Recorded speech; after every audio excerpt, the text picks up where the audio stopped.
दिनांक 16 सप्टेंबर 2024 रोजी दुपारी 4:45 वाजण्याच्या सुमारास ओरियन मॉलच्या पाठीमागे, ओरियन मॉलमध्ये नाही, ओरियन मॉलच्या पाठीमागे एक पडीक गोडाऊन आहे. अर्धवट बांधकाम केलेली बिल्डिंग आहे. त्याच्यामध्ये कुजलेल्या अवस्थेतील पुरुषाचा मृतदेह मिळून आला होता. त्यावरून पनवेल पोलीस स्टेशनला त्याच्या गळ्याला एक पट्टीने आवळलेलं प्रथमदर्शनी आढळून आल्याने आणि पीएम झाल्यानंतर त्याचं स्ट्रँग्युलेशनच त्यामध्ये मृत्यूचं कारण असल्याने खुनाचा गुन्हा दाखल करण्यात आला होता.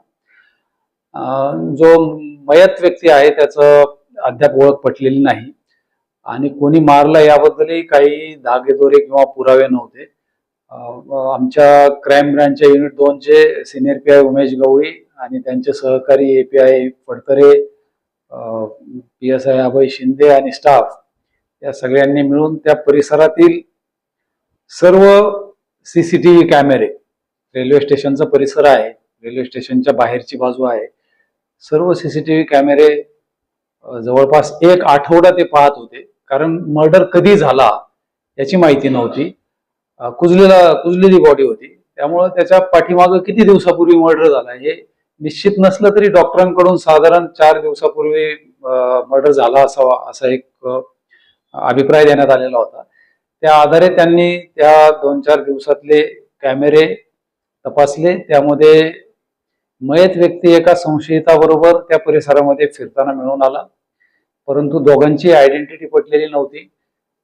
टेक्निकल एव्हिडन्सवरून एवढीच माहिती मिळाली. त्यामुळे मग पारंपरिक जे इन्व्हेस्टिगेशन आणि डिटेक्शनची पद्धती आहे त्याचा वापर करून बातमीदारांमार्फत बातम्या काढून त्यांनी एक आरोपी ज्याचं नाव आहे राजू वर्मा त्याला ताब्यात घेतलं. त्याच्याकडे चौकशी केली. हा धीरज राजू वर्मा आरोपीचं नाव आहे. हा नाका कामगार आहे. पनवेलला कोळीवाड्यामध्ये फुटपाथवरच राहतो आणि मूळचा मध्य प्रदेशचा आहे.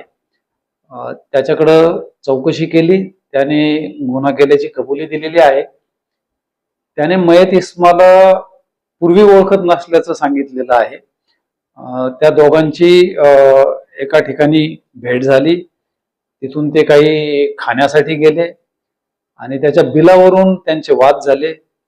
दोघांनी नशा केलेली होती, दारू पिलेले होते. ते येऊन त्या गोडाऊनमध्ये झोपले आणि तिथेही त्यांची वादावादी चालूच होती बिल देण्यावरून. आणि त्यावरून आरोपीने त्याच्या गळ्याला तिथं पडलेली एक कापडी पट्टी असते ज्याने सामान बांधलं जातं वगैरे, त्या पट्टीने गळा आवळून त्याचा खून केल्याचं त्याने कबूल केलेलं आहे.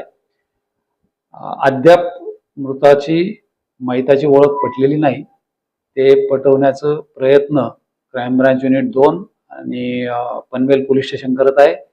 पुढील तपास देखील पनवेल शहर पोलीस स्टेशन करत आहे. त्याची मी सांगितलं की पूर्वीची ओळख नव्हती, त्यांची अचानक भेट झालेली होती आणि त्यातून ते दारू पिले आणि नंतर कुठं पुरी भाजी खायला गेले. त्या पुरी भाजी खाण्याच्या बिल देण्यावरून एकाकडं जो आरोपी आहे त्याच्याकडे पैसे नव्हते. त्याचं बिल जे आहे ते व्हिक्टिमनी दिलं आणि नंतर त्याच्यावरून त्यांचा वाद झाला. दोघंही नशेत असल्यामुळं त्याच्यातून त्या आरोपीने त्याची गळा आवळून हत्या केली.